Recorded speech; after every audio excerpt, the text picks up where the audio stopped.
Okay, we're going to begin this conversation talking about the state constitution. So, as the revolution comes to an end in 1783, these new states are going to think about rewriting their state constitution. So, what governs them? And most of them are going to want to limit the power of the state governors. Some of them are going to abolish the office of the state governor entirely. And again, that goes back to their fear of this very strong central government and not wanting the king. And some state legislatures are going to receive a lot of power to run the state affairs. And these legislatures, the lawmaking bodies, are going to often have the authority to declare war, to conduct foreign policy, to set up courts, and perform other common functions. Both fearful and skeptical of the people's ability to elect competent leaders, the framers of the state constitutions are going to limit the right to vote to male property owners. And on the other hand, these framers are going to believe that the citizens are not entirely under the control of their legislative officials, and elected officials are still going to have to answer to their constituencies, the people that have elected them there. And then several states, Virginia, for example, a Bill of Rights is going to accompany the drafting of the state constitution, and many agreements, such as the Magna Carta, which we're going to talk about in the next video, protected the rights of the nobles under the king. And the new state constitutions are also going to guarantee the rights of the citizens against the abuses by the legislature. And so we're going to draw from the Magna Carta on this issue. And the state constitutions also included social reforms. Several northern colonies are going to take steps towards abolishing slavery. And in several instances, the constitutions are going to provide that smaller landholders and farmers are going to have their rights and economic interests protected against the interests of the larger landholders. So let's talk about the Articles of Confederation. We've been talking about this in class. We're just going to kind of review it here. After the Continental Congress approved the Declaration of Independence in 1776, it begins working on this written constitution. And what it devises, what we know now as the Articles of Confederation, puts into place a system of a Continental Congress that had been operating, we'd already been operating under since 1775.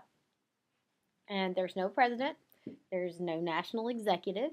The articles also don't provide for a national court system. And while each state could send anywhere from 2 to 7 delegates to Congress, each state only had one vote.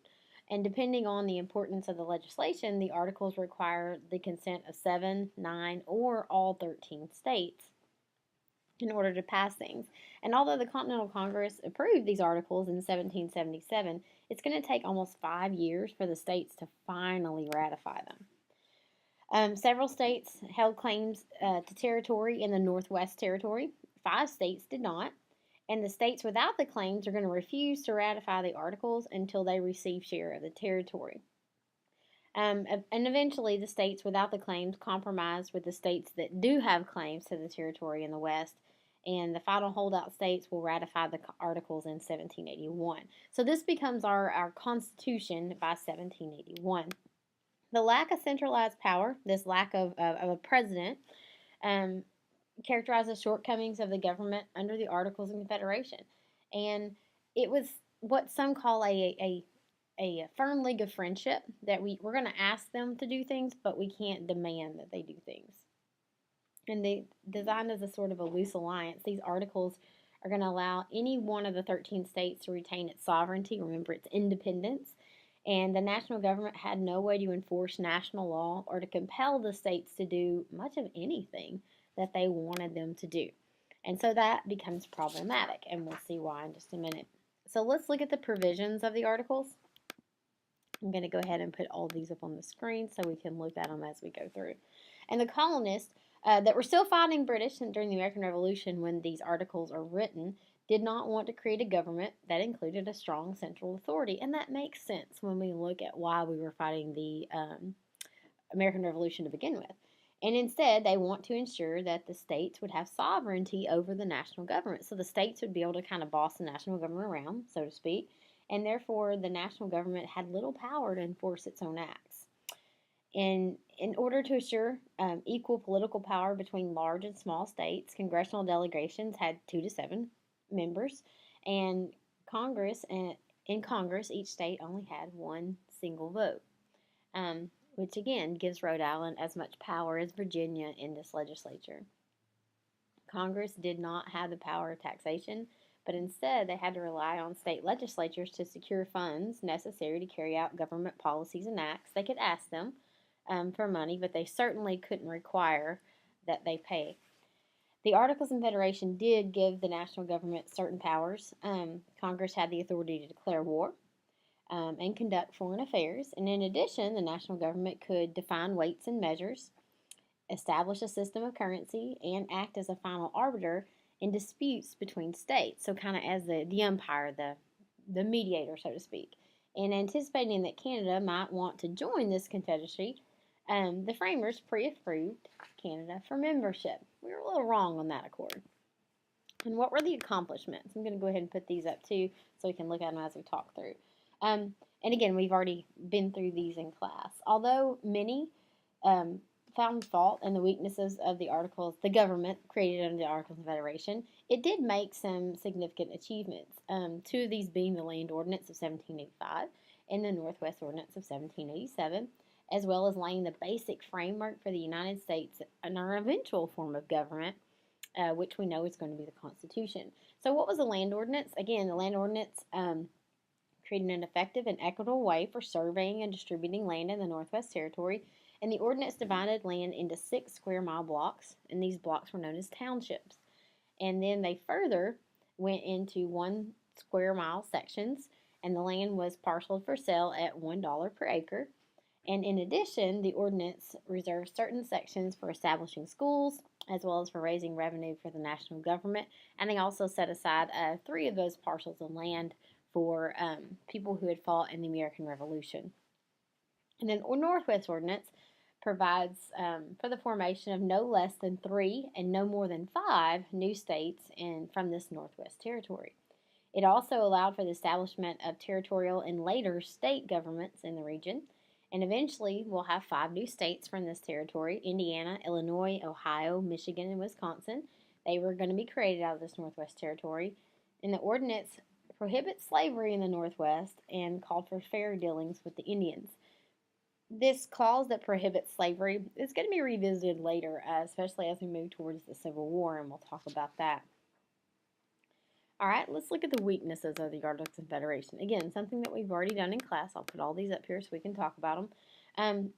And while the new nation could point to some significant accomplishments under the Articles, specifically that Land Ordinance and the Northwest Ordinance, several problems tended to make the new government largely ineffective. Expressly designed to have little authority, the national government could not carry out its duties or protect itself from harm under these articles. The most glaring problems stem from the state sovereignty over the national government. The national government is going to rely on the state to provide its funding through taxation, but they're going to lack the means to enforce them to pay. And Congress has the power to provide for a common defense, but enough to raise and maintain an army. If the central government entered into a war without the state support, the states would have no obligation to field troops. So again, we could ask the states for troops, but the states felt like it wasn't their conflict. They certainly didn't have to provide men for that. In addition, Congress can't regulate trade, so each state has its own currency, own values for money are going to fluctuate widely from state to state, and it's going to make commerce between states almost impossible. So under the Articles, each state has 1 vote, which frequently means that the smaller states have an overly large voice in government. Since much of the legislation coming before the Congress required a supermajority, so 9 of the 13 states, or unanimous consent for passage, meaning that everyone had to vote, a few states could easily block actions supported by the majority, including amending the Articles. The Articles also didn't provide for a national court system, had no executive to enforce the law, and while men who drafted the Articles took care to guard against this one powerful person controlling everything, they failed to recognize that a weak central government doesn't function very effectively.